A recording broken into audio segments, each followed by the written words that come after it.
रुकन असम्बली जी विठल रेड्डी ने मधुल मंडल में शदीद बारिश से तबाह सड़कों और फसलों के खेतों का मुआयना किया।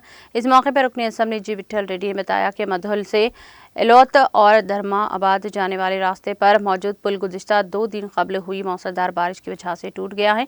उन्होंने कहा कि अंदरून 2 या 3 दिन में इस पुल की तामीरी कामों का आगाज़ किया जाएगा। उन्होंने कहा कि किसानों को घबराने की कोई ज़रूरत नहीं है, हम सब और हुकूमत किसानों के साथ है।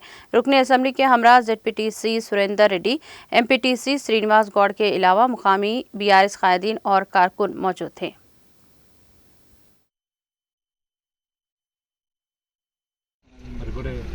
ఇక్కడ ముదోల్ టు ధర్మాబాద్ రోడ్ కూడా మరి ఎల్వత్ వరకు ముదోల్ నుంచి ఎల్వత్ వరకు కనీసం ఒక 10 దగ్గర వాటర్ పెద్ద వర్షకుడు పడింది.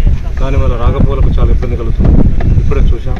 మరి దానివల్ల ఈ చెరువు నీరు రావటం వల్ల చేనులలో కూడా ఈ సంవత్సరం వర్షం 12 రోజులు లేట్ పడ్డది. ఎండకడి నుంచి కొంత సంతోషంగా ఉంటే ఈ వర్షం వల్ల చేనులన్నీ కూడా కొట్టుకుపోవడం జరిగింది. మొత్తం వాటర్ వచ్చేసి పంట రాని పరిస్థితులు. మరి ఇవన్నీ కూడా మరి ప్రభుత్వ దృష్టికి నిన్ననే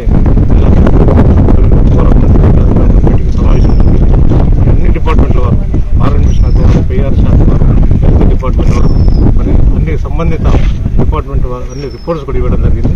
ప్రతి దగ్గర ఎక్కడైతే నష్టం జరిగిందో ఆ నష్టం గురించి ఎంత నష్టం జరిగింది, ఎక్కడెక్కడ మనం పనిచేయాలి, టెంపరీ రిజిస్ట్రేషన్ ఇమ్మీడియట్గా చేయాలని చెప్పి నేను మీటింగ్లో నిర్ణయం జరిగింది. మరి ఇప్పుడు ఈ రోడ్ కూడా ముదోల్ టు ఎల్వత్ రోడ్, ధర్మాబాద్ రోడ్ కూడా దానికి అది కూడా మరి త్వరగానే రెస్టోర్ చేయడానికి చర్యలు తీసుకుంటాం. ఈ 2 రోజుల్లో ఈ వర్షం ఇంకా రేపు పడే సూచన ఉంది. మరి